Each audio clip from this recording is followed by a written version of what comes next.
Let's talk about the cinemas.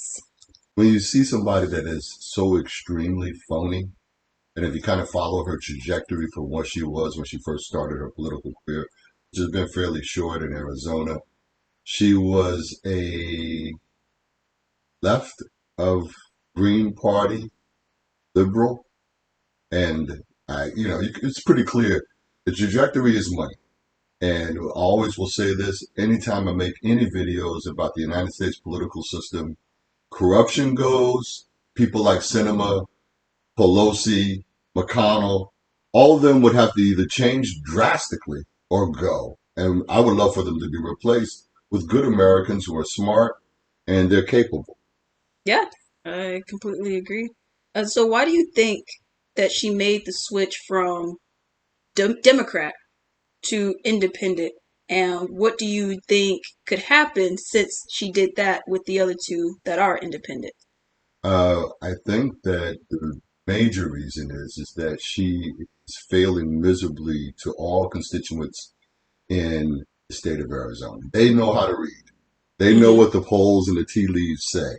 And the tea leaves say that when 2 years from now, when you're going to get primaried on a level, they already told her, we're going to make sure that you get out of office. And that may happen anyway.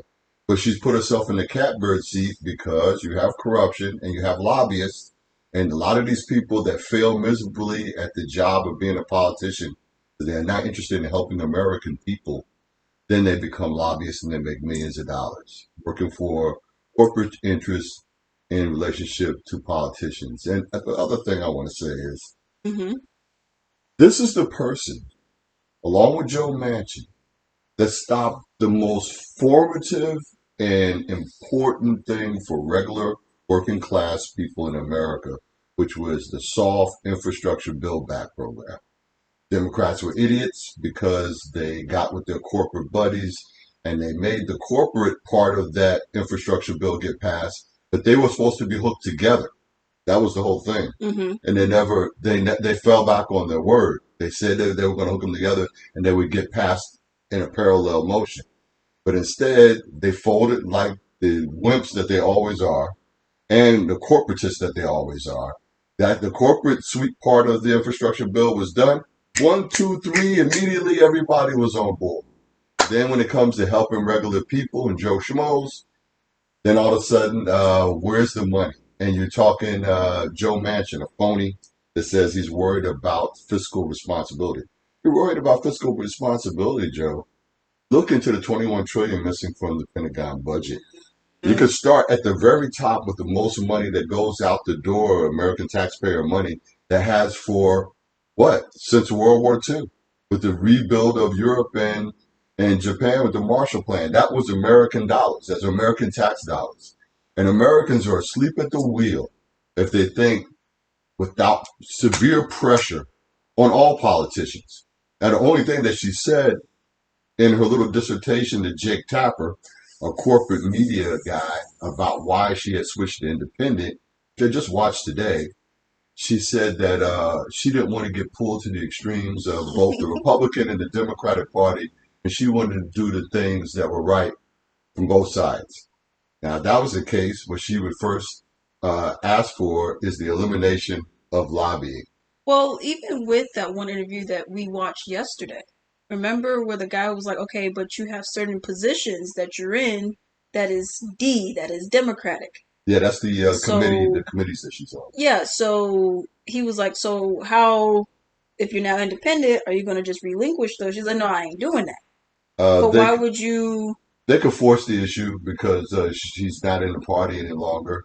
There could be some things that happen, but I think for the most part, they'll have a backroom conversation, which is part of their problem. There's too many backroom conversations about what they will do or how they do it. Yeah. But the one thing you can be guaranteed of now that she's done this, and the timing is perfect.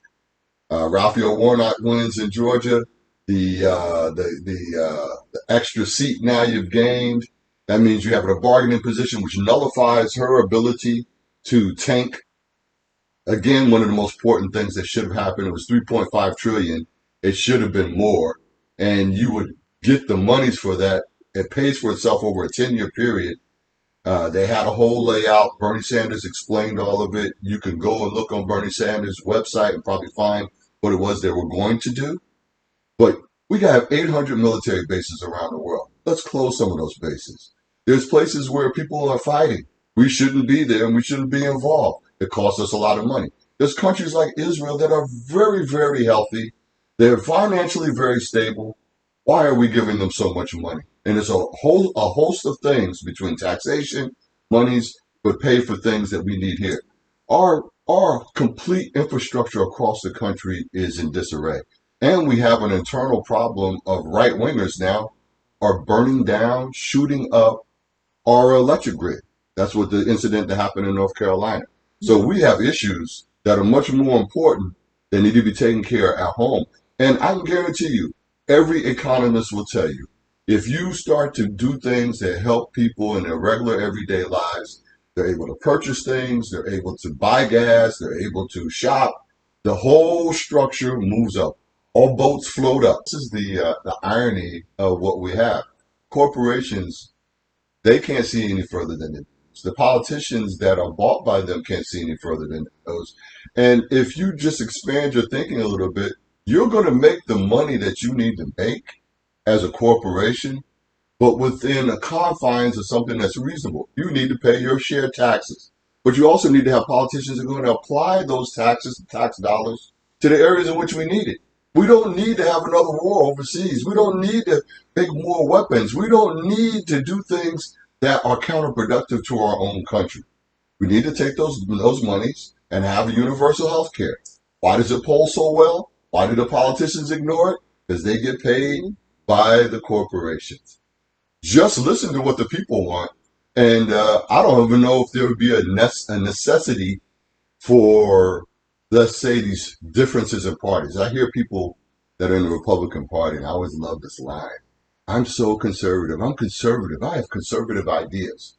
Do you? So when it comes to helping the regular American people, boy, you're squeezing that buck like there's nobody's business. Then somebody says, let's have tax breaks for all the rich. Okay. Krysten Sinema is a horrible person, a liar, a phony, and you listen to the way she spoke condescendingly to to the American people through this interview with Jake. And I mean, this is the person that when they said $15 minimum wage, she came in with the nice designer skirt on, and a little sweater, and her glasses, and then did the old curtsy with the old thumbs down. No, the only person who should be doing that is to you. She was in a wine cave Mm-hmm. with donors, big money, big pharma, and oil company money to betray what it is that she said she was going to do in the first place. So I think that she is not an honest actor by any stretch. Mm-hmm. What's funny is how quickly the trajectory happened. It took Pelosi 35 years to get to the spot. It took her 3. Yeah. So I guess they must give a real nice shoulder massage in there and whisper in your ear like Golem, take the money, take the money.